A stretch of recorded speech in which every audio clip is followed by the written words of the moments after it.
संचालक शशिकांत जी और मनोज राघव, विद्यार्थी और चाइल्ड स्पेशलिस्ट डॉक्टर लोकेश। वैसे आपने बहुत कुछ कहा, जो न था वो भी कहा। गागर भी था कि नहीं पर सागर बना दिया। आसमान से तारे लाने के वादे जो करते हैं कुछ उस तरह से। बहुत कुछ आपने देखा सुना, और ये भी सच है जो सामने है। आचार्य प्राचार्य दो शब्द मेरे लिए विडम्बनापूर्ण रहे। मैंने ख्वाब देखा था प्रोफेसर होने का, वरना मेरी जीवन यात्रा आरंभ होती है जैसा कि उन्होंने बताया। जब मुझे लगा कि मैंने अर्थशास्त्र ले रखा है तो एमए के लिए राजस्थान विश्वविद्यालय में एडमिशन हो गया। अर्थशास्त्र विषय में एमए करता रहा, लेकिन गणित इतना कमज़ोर था और अर्थशास्त्र में स्टैटिस्टिक्स पीछा कर रही थी। उसमें ज़्यादा नंबर आने चाहिए, लेकिन बीए में ही उसमें कम आ गए। लेकिन फिर भी मैंने देखा कि ओवरऑल उसमें बेहतर थे, तो मैंने अर्थशास्त्र में लिया। लेकिन वहाँ जाकर के एहसास हुआ कि ग्रामीण पृष्ठभूमि से होने के कारण अंग्रेजी गणित जैसी और इकोनॉमिक्स चलता है अंग्रेजी में, तो पढ़ाने वालों से हम कहते हैं कि हम कैसे पढ़े, तो बोलते थे कि आप किताबें पढ़िए, धीरे धीरे आएगी। ये भी कोशिश करके देखी, लेकिन प्रीवियस ईयर में जब स्टैटिस्टिक्स में फिर दगा दे दिया तो फाइनल में फिर स्टैटिस्टिक्स दोबारा दी गई। इसी तरह से पार लग गई। ये आपके लिए उपयोग इसलिए हो सकता है कि आप इसी यात्रा पर है जो मुझे याद आ रहा है।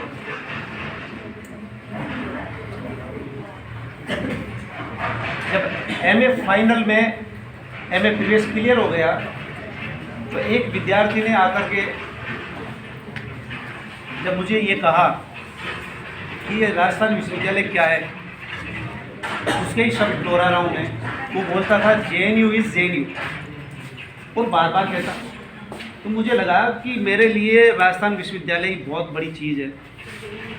वैसे देखने से राजस्थान विश्वविद्यालय भौगोलिक दृष्टि से JNU से भी बेहतर लगेगा, पर वो कुछ बात और कह रहा था।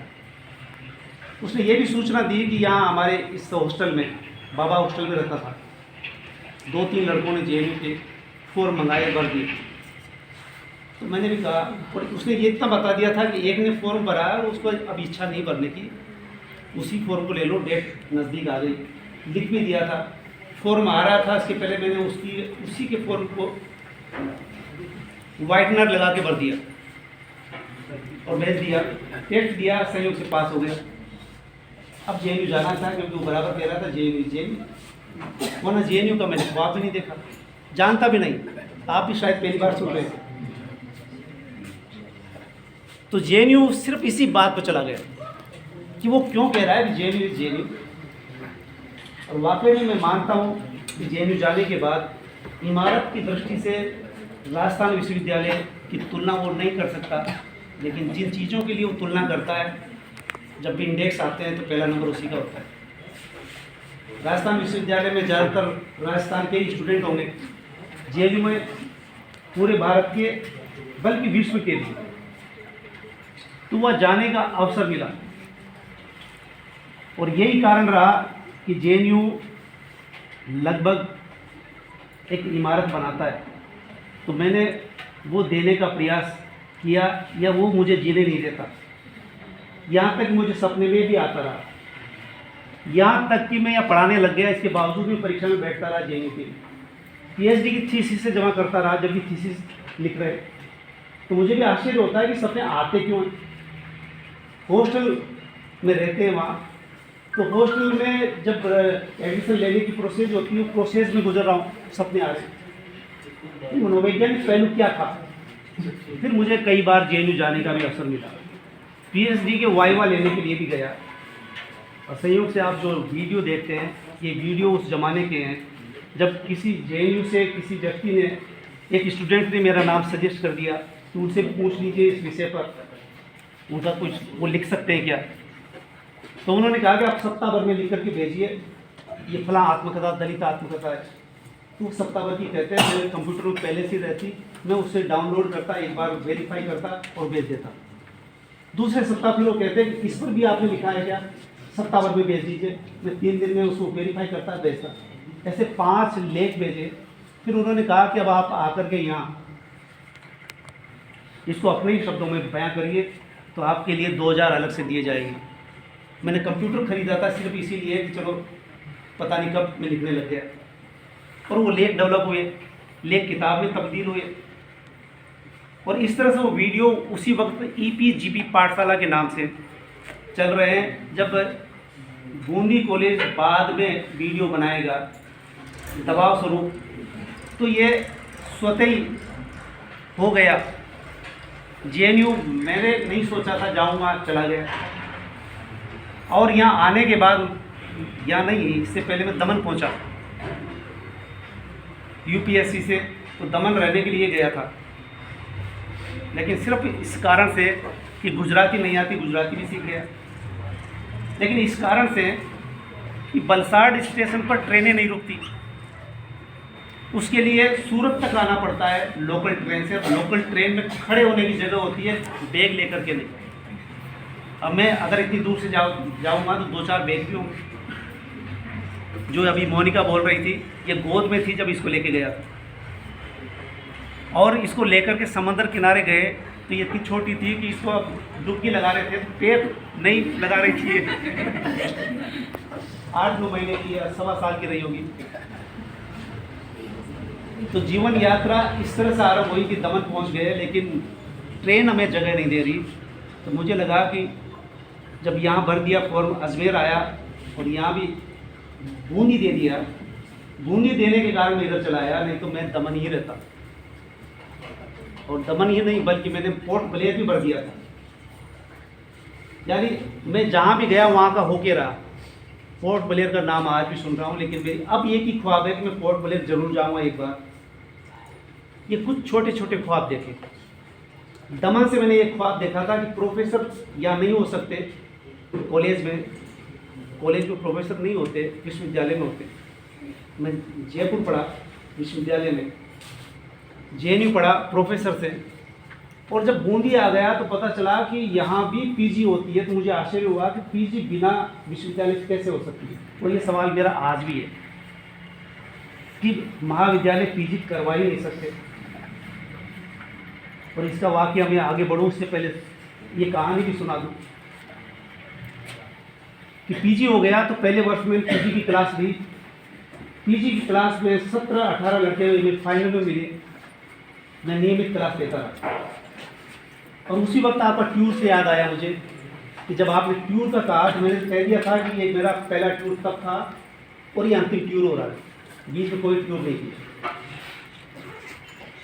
तो जब मैं क्लास ले रहा था, दुबे साहब आए, बोले कि आप सवाई माधोपुर पढ़े हो, आप जानते हो कि हमारा साइंस का ट्यूर जा रहा है, इस साइंस के भट्ट साहब जा रहे हैं, लेकिन ये चाहते हैं कि वहाँ का कोई लोकल व्यक्ति भी जाए।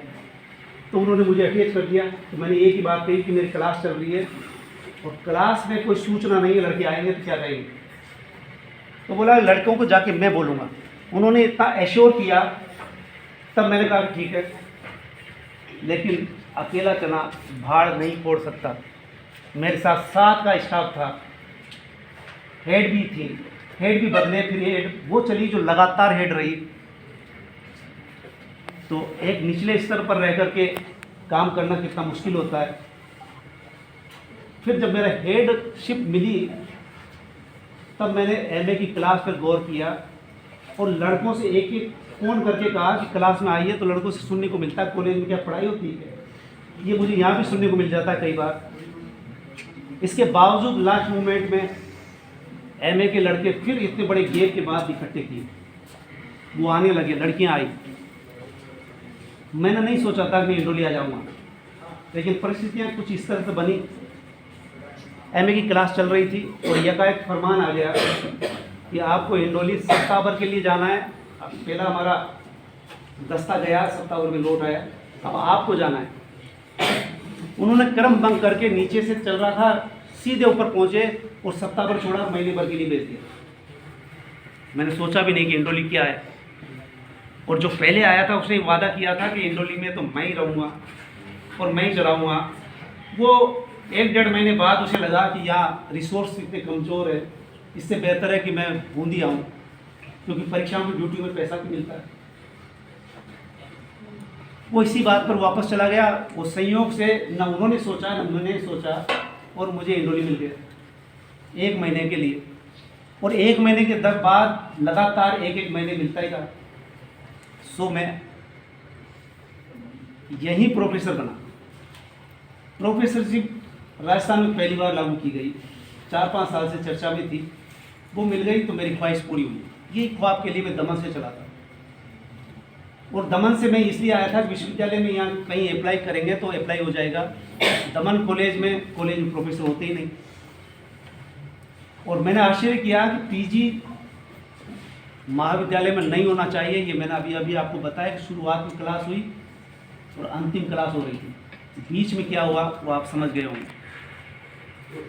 तो क्लास का फितूर इसलिए हो सकता है कि विश्वविद्यालय में पढ़ना जरूरी है। विश्वविद्यालय ही पढ़ा सकता है आपको। एमए कौन करा सकता है? बूंदी कॉलेज नहीं करा सकता। और यही कारण है कि जब भी मुझे बोलने का अवसर मिलता तो मैं वो सच उस कॉलेज में बोलता रहा। और विदाई समारोह में मैं हर एक विदाई समारोह में जाता रहा। और मैंने ये कल्पना भी नहीं की थी कि मेरा विदाई कहाँ से होगा, 12 से होगा क्या, क्योंकि इंटीरियर सबसे ज़्यादा 12 ही है और 12 में पोस्टें खाली है। तो मैंने कल्पना कर ली थी कि मुझे लास्ट मोमेंट 12 ही जाना पड़ेगा। मैं तैयार था और इस वक्त तक भी तैयार था। जब प्राचार्य बनाया गया तो मुझे लगा कि फिर मुझे 12 मिलेगा, तो मैंने कह रखा था कि मैं 12 जाऊँगा और वहीं रहूँगा। तो मैं जहाँ से चला, जो मुझे दे दिया वो मैंने स्वीकार किया। एक ये ऐसा क्यों हुआ, क्योंकि चूँकि ये इतना नज़दीक था तो मुझे इसमें कोई ज़्यादा मशक्क़त नहीं करनी पड़ी। मशक्क़त इतनी करनी पड़ी कि ये जब बूंदी कॉलेज में मैं 1.5 किलोमीटर चल कर के कॉलेज पहुंचता था, अब मुझे 24 या 26 किलोमीटर चलना पड़ता है। वो धीरे धीरे आदत में आ गया। इस कदर आदत में आ गया कि मैं गाड़ी से आऊँ या स्कूटी से आऊँ। पहले मैं गाड़ी से आता रहा, फिर मेरे पास छोटी स्कूटी थी। एक दिन मैं स्कूटी से चलाया और मेरे साथ 3 लगे थे, उनको बिठा लाया। तो बोले कि ये चढ़ाई भी नहीं चढ़ती और मैं भी थक जाता हूँ क्योंकि 10 मिनट ज़्यादा लेती। तो मैंने वो स्कूटी बदली। एक ने कहा कि मुझे दे दो, चलो तू दूसरी ले आए। अब ये चली आती है। अब इसको चलाने में भी आनंद आने लगा कि ये भी ठीक है, दो काम हो रहे हैं इससे। तो इसलिए बीच में जो स्कूटी पे आता हुआ नज़र आया, उसके पीछे का कारण ये था कि गाड़ी स्टेटस सिंबल जिसे आप कहते हैं वो कुछ नहीं होता। मैंने भी ख्वाब देखा था कि मेरे पास गाड़ी होगी, लेकिन मैं भूल गया फिर गाड़ी को। और पहले मकान बना, गाड़ी तब आई जब पोर्च बन गया। लेकिन गाड़ी का अब कोई तमन्ना नहीं, मैं नहीं चाहता गाड़ी हो, बल्कि उतरने चढ़ने में जो सुविधा स्कूटी में, स्कूटर में, वो उसमें नहीं, या उसको हर जगह नहीं रोका जा सकता, इसको कहीं भी रोका जा सकता है। बूंदी में गाड़ी लेकर के अगर आप जाएंगे तो आपको जगह नहीं मिलेगी कहाँ खड़ी करें। और आज की सच ये है कि अब गाड़ियाँ आ रही बड़ी बड़ी, सड़कें हो रही सकड़ी। सड़कें चौड़ी नहीं हो सकती लेकिन गाड़ियाँ चौड़ी होती जा रही है। तो ये विकास है। तो ऐसे में हमारी जीवन यात्रा शैक्षणिक रही और मेरा ख्वाब था सिर्फ प्रोफेसर होना, वो इसी कॉलेज ने दिया। यहीं रहते रहते अप्लाई किया और यहाँ बनाए गए। और यहाँ रहते रहते ही प्राचार्य का फॉर्म भरा गया, प्राचार्य भी बनाए गए। तो इस कदर ये कह सकते हैं कि हिंडोली कॉलेज ने वो दिया जो बूंदी ने नहीं दिया।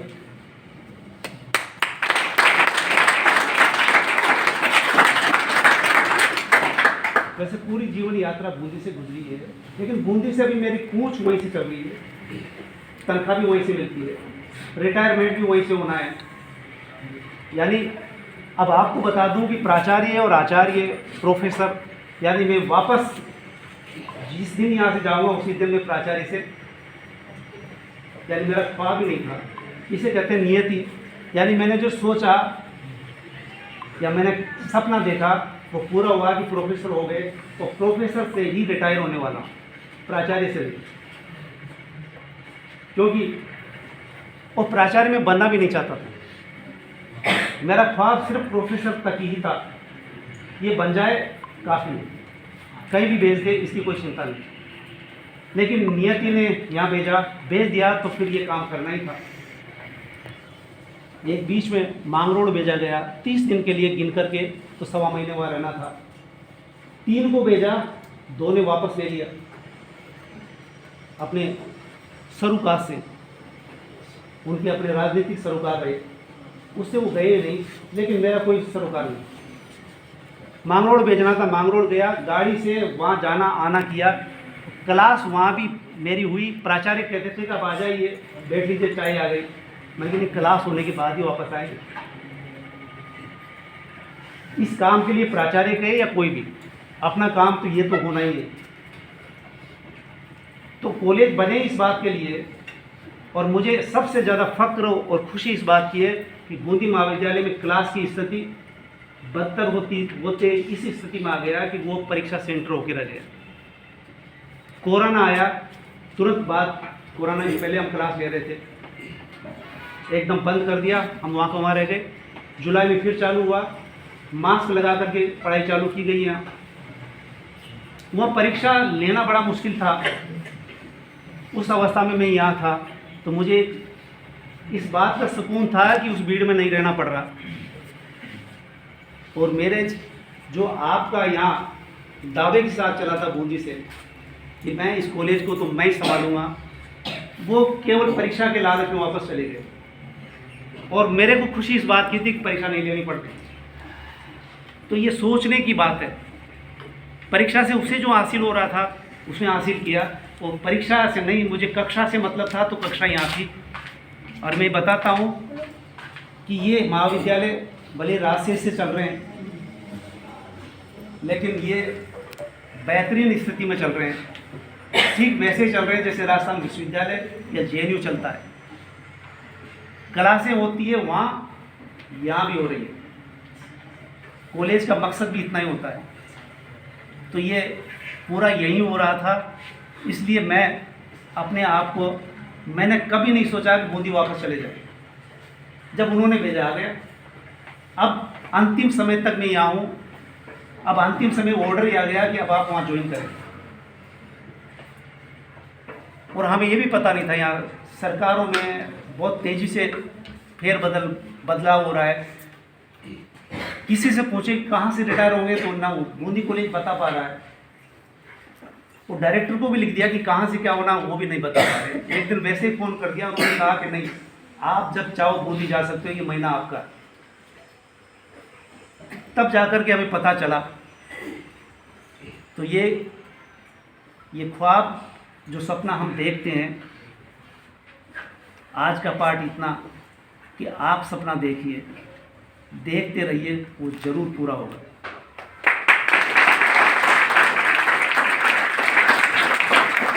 इसमें अमीरी गरीबी का कोई भेद नहीं हो सकता। कितने भी गरीब हो कलेक्टर बन जाते हैं, आप कितने भी अमीर हो, एजुकेशन लेना अमीरों के लिए और मुश्किल है, क्योंकि सारी सुविधाएं होती है। उस सुविधाओं का भोग करोगे तो पढ़ाई नहीं होगी। तो इसका मतलब ये है कि आप, मैंने कई विद्यार्थियों से पूछा, वो अधिकांश विद्यार्थी 2, 4, 5 बीघा, 10 बीघा से नीचे वाले हैं। तो आप ये सब हासिल कर सकते हैं, लेकिन साथ में 2 चीज़ें होनी चाहिए। एक सपना तो होना ही चाहिए, और सपना यहीं से बनता है। इसलिए कुछ चीज़ें ऐसी रही, वो चीज़ें मैंने यहाँ करने का पूरा प्रयास किया कि सेमिनार हो, कोई भी व्यक्ति आया तो वो अपनी जो बात कह रहा है, वो जो बात कह रहा है वो उसके अनुभव से होती है। कई बार हम सुनते हैं 1 घंटे के भाषण में, व्याख्यान में एक लाइन भी काम की मिल जाती है। आप ये सोचते हैं कि व्याख्यान में कुछ नहीं मिला, बेशक हर व्यक्ति हर रोज बेहतर नहीं दे सकता, लेकिन कभी कभार कुछ बातें खास होती है जो आपको एक तरह से आपके दिल को छू सकती है और आप सपना बुनने लग जाएंगे और सपना आपका बन सकता है। वैसे हमारा दौर अलग था। हमारा दौर ये था बाल विवाह। अब बाल विवाह से मुक्त हो गए, पहले पढ़ना ही मुश्किल था। तो संयोग से मैं हॉस्टल में रहा, 9वीं 10वीं की क्लास थी। हॉस्टल में एक व्याख्यान देने आए वार्डन, और उन्होंने एक वाक्य किया जो मुझे आज तक भी याद है। ये सुनने का अवसर मुझे मिलता रहा और वाक्य आज तक भी याद है, क्योंकि वो बात ही कुछ ऐसी थी। हम सब सपने देखते हैं, कुछ अजीब सपने देखते हैं, कुछ ऐसे देखते हैं कि जिसका कोई मतलब नहीं, फिर भी देखते हैं। सही दिशा मिलना ज़रूरी है, तो सही दिशा तो एजुकेशन से मिलती है। तो उस वक़्त उन्होंने कहा था, वो वाक्य था, और उस वक़्त के लिए इसलिए सच था कि मैं 9वीं क्लास में था। घर वालों ने कहा कि तुम्हारी शादी होने वाली है, तुम्हारी क्या इच्छा है? मैंने कहा जो आपकी इच्छा हो मेरी इच्छा है। ये हमारा वाक्य होता था, क्योंकि माहौल ही ऐसा था। और इसी दौर में जब उन्होंने कहा, वार्डन ने, कि आप शादी के बारे में क्या सोचते हैं, तो वो बताते हैं एक ही वाक्य, और इतना मजबूत, इतनी फिलोसॉफी है इसके अंदर। उन्होंने कहा कि शादी एक ऐसा किला, ऐसा महल है कि जो अंदर चले गए वो बाहर आना चाहते हैं, जो बाहर खड़े हैं वो अंदर जाना चाहते हैं। ये वाक्य मेरे दिल दिमाग में इतना बैठ गया कि शादी भले 9वीं क्लास में हो गई, लेकिन शादी के बाद भी होता है, जिसे गोणा बोलते हैं, वो तब हुआ जब मैं चाहता था। गोणा के बाद रोना भी होता है, क्योंकि उसमें भी मेरा जाने का अवसर मिला। क्योंकि एक मेरा साथी था जिसकी मुश्किल से 10 साल से पहले तो शादी हो गई। 10 साल का पार होते होते गोणा भी हो गया। फिर घर वालों ने कहा कि अभी भी नहीं ला सकते, तो क्या करें, अब रोना करेंगे। तो उस रोने में मेरा जाने का अवसर मिला। इसलिए मुझे याद है कि गोणा रोना होता था, रोना होगा तो शादी होगी पक्की। यानी वो शादी तो सगाई थी, और अब क्या हो रहा है, अब तो 1 महीने के अंदर सगाई, शादी, सब कुछ। तो वो दौर था, वो वाक्य क्या था, वो ये समझाने के लिए काफ़ी था कि आप जिस चीज़ के लिए लालायित हो, वो सोचा जाए कि आप चाहते क्या हो। तो बहुत कुछ बातें थी। आप तो शिक्षा के मंदिर में हो, मंदिर यहाँ बहुत सारे होते हैं, शिक्षा के मंदिर कम होते हैं।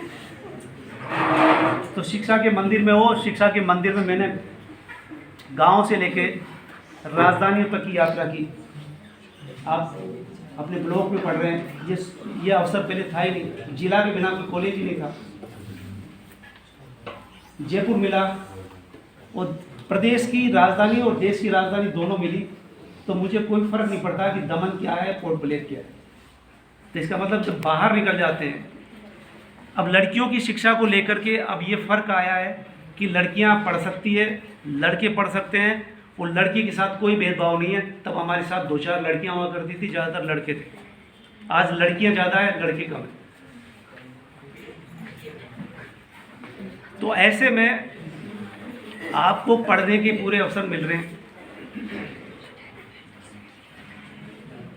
तो बहुत सारी बातें हैं, वैसे मेरे लिए तो बहुत कुछ कहा जा चुका, लेकिन आपका पढ़ने का आपका भी हक है। इसलिए अंतिम पार्ट यही होगा आज का, क्योंकि हम अब इस कॉलेज से रुखसत करेंगे, और ये दायित्व तो इन सब का तो है ही, इससे ज़्यादा भी आपका है कि क्लास हो न हो, ये ड्यूटी उस विद्यार्थी की भी है। ऐसा विद्यार्थी मुझे बूंदी में मिला था। वो लड़की थी, और उसने आकर के मुझे कहा था, सर क्लास नहीं हो रही। मैंने क्लास क्यों नहीं हो रही, मैं चल रहा हूँ। इसके बाद फिर आपकी हो रही है सर, उनकी नहीं हो रही। और मेरे से इतना कहने के बाद सीधे प्राचार्य के पास जाती है। वो ज़िंदगी में पहली लड़की थी, वो क्लास लेना चाहती थी। क्लास क्यों नहीं हो रही, पहले तो मेरे से कहा, तो बोला आपकी होगी, अब उनकी नहीं हो रही, तो ठीक है मैं प्राचार्य से मिलती हूँ। प्राचार्य से सीधे मिलती है। मैं उस लड़की को सलाम करता हूँ कि जिसने पहली बार ये आवाज़ उठाई। ये दायित्व तो आपका भी है।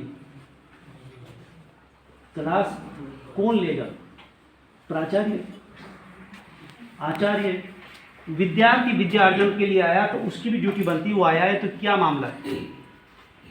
तो ये आप ये कहेंगे, और अब तक छात्र संघ चुनाव होते रहे, लेकिन कभी भी छात्र अध्यक्ष ने आकर के नहीं कहा कि क्लास नहीं हो रही सर, कोई ऑब्जेक्शन नहीं, क्लास मत हो। प्राचार्य को भी कोई ऑब्जेक्शन नहीं, क्लास ना हो। क्लास कैसे होगी वो लड़की बताती है।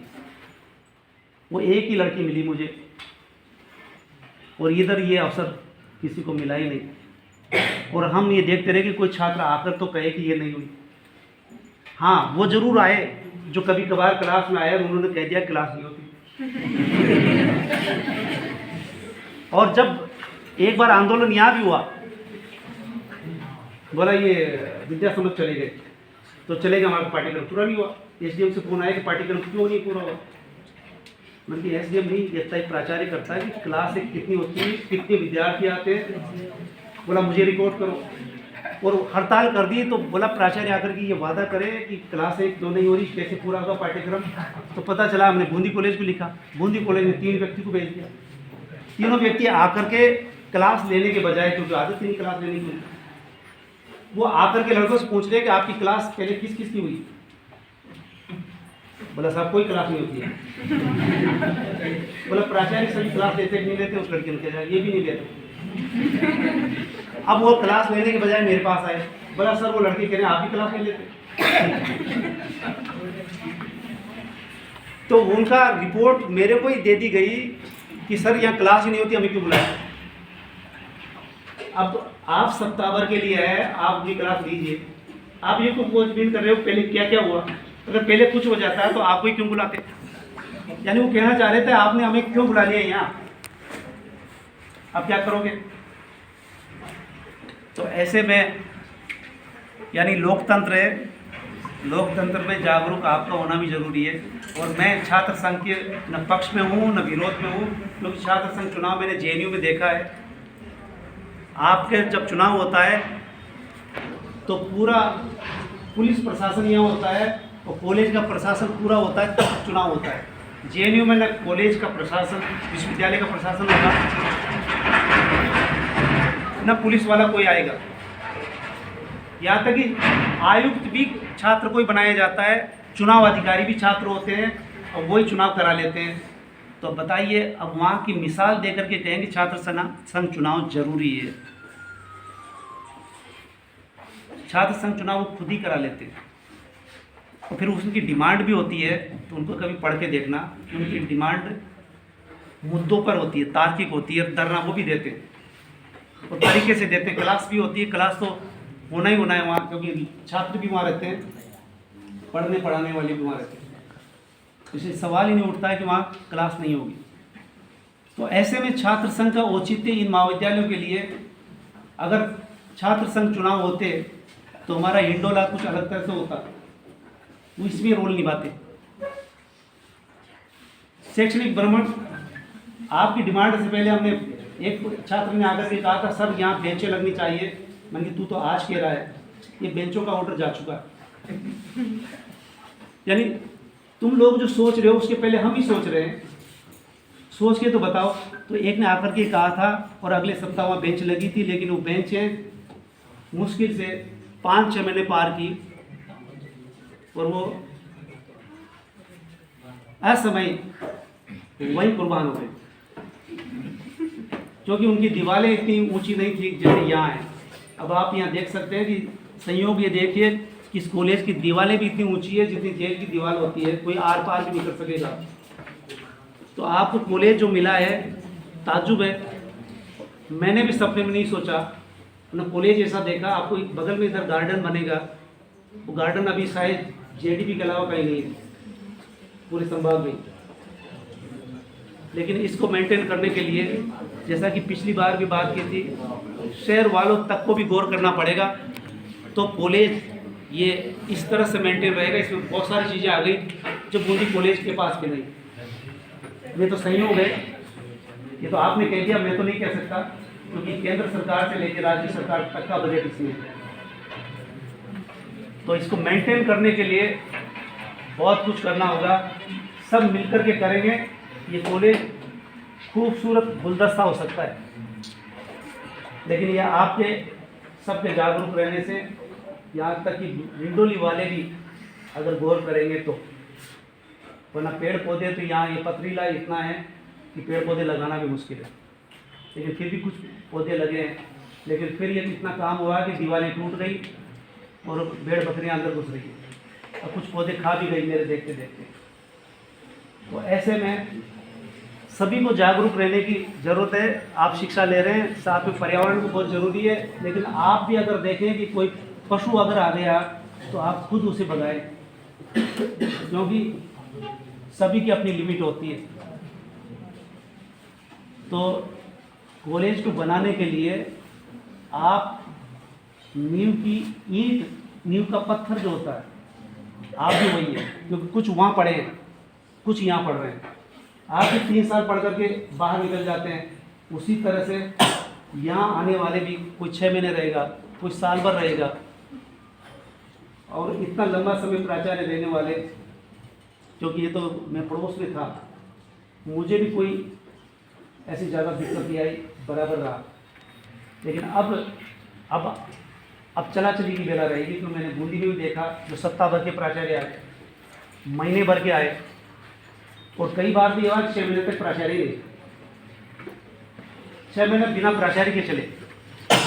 तो उस कॉलेज की आदत बिना प्राचार्य की भी है, तो वो भी एक चीज़ें आएगी, यानी सब कुछ आएगा। तो ऐसे में अब ये आप सबका दायित्व होगा, जो अपने आप को सोचते हैं कि मैं बहुत कुछ कर सकता हूँ, तो वो नज़र रखिए।